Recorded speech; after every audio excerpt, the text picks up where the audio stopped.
My dear Islamic brothers, there is no history in the incident of mankind. There is no history in the incident of mankind that can be compared up to date with the sacrifice, the shahadat of Shuhada Karbala and Imam Hussain. You will not find any example. You think what Imam Hussain stood for and what Yazid stood for. What our beloved Prince of the beloved Rasulullah stood for and what Yazid stood for. Our beloved Imam Hussain stood for justice and Yazid stood for injustice. On one side, the personality of the beloved Rasulullah's beloved grandson, he stood for justice, he stood for the law of Sharia. And the other side, Yazid broke the law of the Sharia. On one side, Imam Hussain had the obedience of Allah and the beloved Rasulullah. On the other side, Yazid had the disobedience of Allah and his beloved Rasulullah. On one side, our Imam Hussain stood against alcohol and drugs, and on the other side, Yazid stood for alcohol and for drugs. On one side, Imam Hussain stood against adultery and fornication. On the other side, Yazid stood for adultery and fornication. He was for it. Everything against the Sharia, Yazid went with. Fought against Allah and his beloved Rasulullah. Fought against Imam Hussain. In answer to that, Hurmala, who was one of the strong army, one of the soldiers of the Yazidi army, he lifted up his bow and his arrow and he pointed straight towards the child Ali Asghar. The arrow flew across the hot desert of Karbala and pierced the beloved throat of Hazrat Ali Asghar radiallahu ta'ala.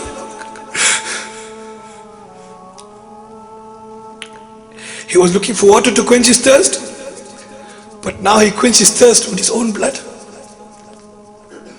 Imam Hussain carries Ali Asghar in his hand and went back to the tent, and he handed over the baby again to the woman, and he told all the women, have sabr, have sabr. Now Imam Hussain was alone, one man. All his family members were gone, became shaheed. He moved towards Imam Zain al-Abidin, who was inside the tent. As soon as Imam Zain al-Abidin saw him, he tried to get up, he tried to wake up. Where are you going? Imam Hussain asked him, where are you going? Oh Zain al-Abidin, where are you going? He says, I'm going to fight the Yazid army. Imam Hussain replied, my son, you are too sick for jihad. You have no power. You have no power. I've come to bid you farewell. I'm leaving now. O Zain al-Abidin, look after our beloved ladies. Look after our family. And when you get to Medina Sharif, convey my salam to Nana Jan. When you get to Medina Sharif, convey my salam to Nana Jan and tell Nana Jan that, oh Nana Jan, those who claim to be your ummah have mercilessly martyred, made his family shaheed and his grandson along with all the family and companions. Tell Nana Jan. Imam Hussain then stood in the center of all the camps and called all the ladies. He asked them to exercise sabr under any circumstance and to be a true example of the ummah of our beloved Nana Jan. Imam Hussain then walked towards his horse, but he could not even climb on the horse. Imam Hussain walked towards the horse, but he could not climb on the horse. Bibi Zainab radiallahu ta'ala stepped forward. She held the horse, and Imam Hussain jumped onto the horse. The horse moved a few steps, and then it stopped. Imam Hussain tried to move the horse, but he did not want to move. But he stood still, and he looked towards the back. He saw Sakina radiallahu anha holding onto the horse's leg. Imam Hussain radiallahu anhu came off the horse and said, Sakina, why have you stopped the horse? She answered, Abba Jan, please do not leave us. Oh Abba Jan, please do not leave us and go, because you will not come back. Returning from there is not possible. Once you enter the battlefield, oh Abba Jan, you can't come back. Please do not leave us. Oh Abba Jan, my brother is gone. He did not come back. Oh Abba Jan, my uncle is gone. He did not come back. Oh Abba Jan, my cousins have gone. They have not come back. Oh Abba Jan, if you go, who will remain with us? Imam Hussain radiallahu anhu hugged her, and then he gave her to his sister Bibi Zainab radiallahu ta'ala and said, oh Zainab, this is my most beloved daughter.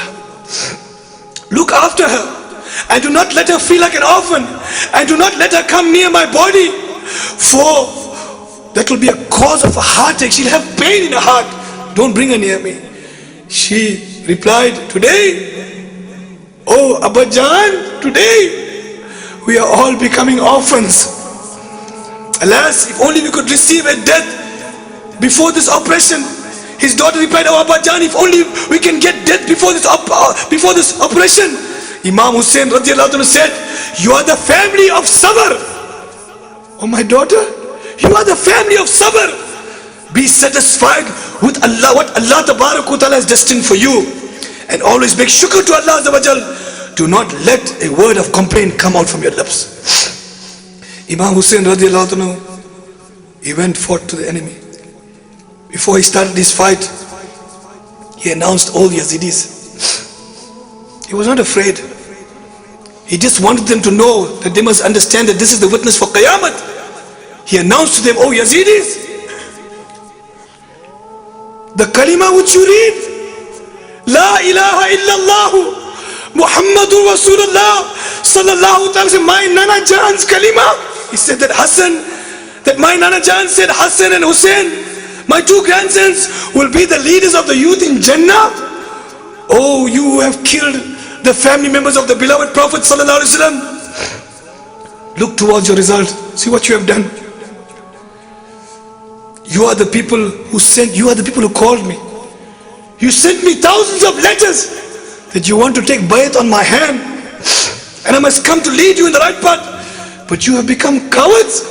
So much of cowards that today you oppose me and you open up a sword in front of me. So much of cowards you have become, oh Yazidis. You know that I am the grandson of the beloved Rasul alayhi salatu salam. I am the prince of my Nana Jan. I am on the path of truth, O people of Yazid. O the army of Yazid, I am the people of truth. I am the person of truth. Yazid is falsehood. He's a liar and he's full of corruption. He wants to lead you astray, away from Islam, and he wants to lead you to the fire of Jahannam. Do not follow him. Imam Hussain is telling, do not follow him. Do not kill the grandson of Allah, the messenger. Allah Ta'ala will never forgive you. Allah Ta'ala will never forgive you. Remember that when you see a ruler who does what has been forbidden by Allah and his beloved Rasul alayhi salatu salam, who indulges in sins, who oppresses the people he rules, and you do nothing about that ruler, before Allah Azza wa Jal, you are also as guilty as he is. Imam Hussain knew. He knew that they would have no effect on them.